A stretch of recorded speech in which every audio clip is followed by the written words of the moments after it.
Olessia, thank you so much for speaking to us today. Sure. The audience tonight has heard a lot about the needs that have arisen for the people during the war, and where those gaps really are lying.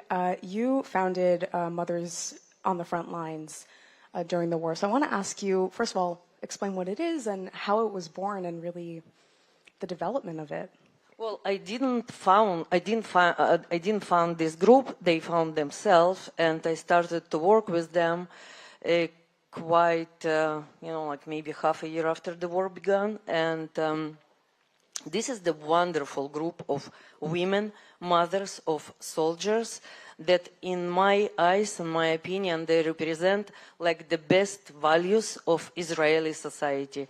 They represent diversity. They represent initiative, they represent chemla, which is like empathy, but more than empathy. And compassion. Compassion, yeah. Exactly. So this is the group of women that after the beginning of the war, they understood that the official country systems, they were not efficient or sufficient enough to answer their needs. And so they created groups of mothers in different areas. And this group is very diverse, there is no right or left now. I believe, we are all Israelis, but like these women, they represent all the rainbow of Israeli society. And at the beginning, they started, just to help one to another and created kind of, like the circles of the sisterhood. But then they understood that, they are entitled to the support and help from the government, and they started just to go to the governmental offices and demand on getting what they entitled to. And, I'm telling you this story for two reasons, the story of the mothers on the front line, because 2 weeks ago, I was on the working trip to Hungary with Joint Distribution Committee, with Joint. And we were visiting Jewish community in Hungary, and there are wonderful projects, that join in collaboration with me doing there, of Jewish community helping to non-Jews, and that's how they build bridges and create, like the good relationship with the non-Jewish neighbors, and promoting, like the Jewish values and Jewish identity to non-Jewish community. It's amazing. But yes, it is. But I was looking for something which I am very familiar with, and these are, like the women projects and women empowerment projects, because my philanthropic foundation works with that for last 12 years. And like, to my astonishment, I realized that in the Western country, just 3 hours flight from Israel, there is nothing exists that will help to women in critical situation. No crazy. Nothing. Yeah. No shelters for battered women, which are like a lot in Israel, and we work a lot with this. No empowerment circles for women, like just absolutely nothing. So I'm telling you that because, in nowadays, it's not always easy to see a good sides that we have in Israel society, but we have so many support systems for women, and it shouldn't be taken for granted. We need to understand that any woman in Israel, that she's in danger, she's feeling, that something is endangering her, she can call, she can come, and there is like philanthropic organization and country organization then will come and answer her needs. So basically, that's what the women on front, mothers on the front line, that's what they do. They help themselves, but they also take initiative, and they're getting what they're entitled to from governmental organizations. That's amazing, and really, we wish you all the luck in keeping that up and keeping it going. I want to expand a little bit from a more pointed look to kind of, we women have come so far, right, and advanced so much, but today still it's not always, when you're a young woman and you're coming out of your frameworks, school and the like, and you're coming out into society, it doesn't always look so bright. Sometimes it looks kind of bleak.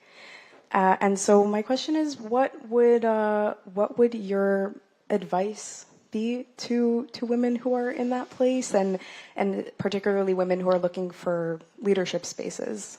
How should they go about that? Well, it's a very good question. The answer is a little long and complicated. I start with that since I was a little girl, I was always asking myself, am I good enough?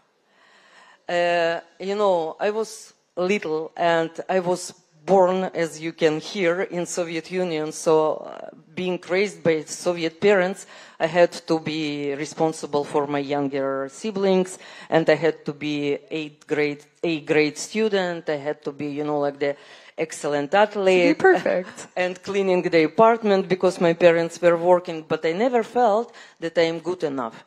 And I didn't know how to overcome this obstacle in my head that I am not good enough. And for me, the only way to overcome this obstacle was to work hard. I just put my head down and I was working hard, and I decided to myself that my achievements and my deeds will speak for myself. And when I was growing, I always felt a need to prove myself that I am good enough. Because, I didn't know how people will judge me. They will judge me by my accent, they will judge me by the color of my hair, by who knows what else. And I always wanted to be professional and good, so my deeds will speak for itself. But then when I entered the professional field, I began to notice that there are many women around me that they don't know their worth. They coming to the professional field and they don't really know that they are good, that they are strong, that they are really amazing, and they really worth. And, I want to tell without any arrogancy or with a lot of humiliation. This is the space. That's by now I have been in many powerful tables. And I very often felt an imposter syndrome. I have been entering the space dominated by men, and I always felt uncomfortable, and I very often asked themselves, do I belong here? And I was asking myself this question because somebody put this question in my head. It wasn't me, it was the society and the messages that the society was sending, that you're not good enough, you're not belonging here. And then, when I was sitting in many meetings and I noticed, that the men that they're sitting in the table with me, they are not better than me. They are not, their opinion is not better than my opinion, their experience is not better than my experience. And then little by little, I gained this confidence to tell to myself and to other people, I am here because I belong here. I am not imposter, I belong here. And that's what I want to tell to young women who are entering now professional field. Just really know that you are good enough, that you are not imposter, and that you're really worth it and you belong. Each one of you who sits now in this room, you're here because you belong to this circle of women leadership. Put that up on the wall, right? Wow. Olessia Kantor, thank you so much for sharing your story and your wisdom with us. Thank you. You're welcome.